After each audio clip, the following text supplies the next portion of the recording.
পৃথিবীটা বড়ই আজব, তাই না? দেখুন আজকে একটা জিনিস আপনাদের দেখাই, আপনারা দেখলে বুঝতে পারবেন। আসলে একটা পেঁয়াজ একটা বীজ থেকে একটা পেঁয়াজ হয়, তারপরে আবার এই একটা পেঁয়াজ থেকে 4-5টাও পেঁয়াজ হয়। যদি বিশ্বাস না পরের ভিডিওতে আপনাদের দেখাবো।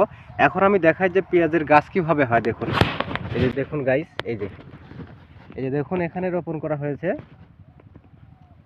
এই যে পেঁয়াজটা এখানে দেখুন কত সুন্দরভাবে, এই দেখেন এখানে 2টা অলরেডি বের হয়ে গেছে, দেখতে পাচ্ছেন। আবার এখানে দেখুন, এখানে একটা বের হয়েছে, এখান থেকে আবার বের হবে। এই যে এখানে দেখুন, এখানে 2টা বের হয়েছে।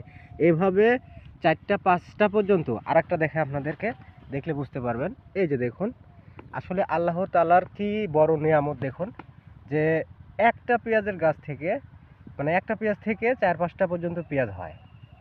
আবার সেই পেঁয়াজটা আমরা বাজারে বিক্রি করি, সেটা আবার কিনে নিয়ে এসে আমরা সেটা খাই।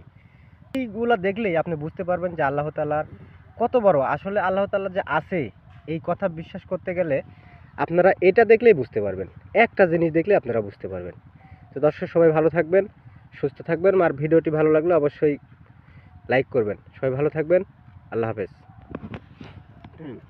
কি করবো?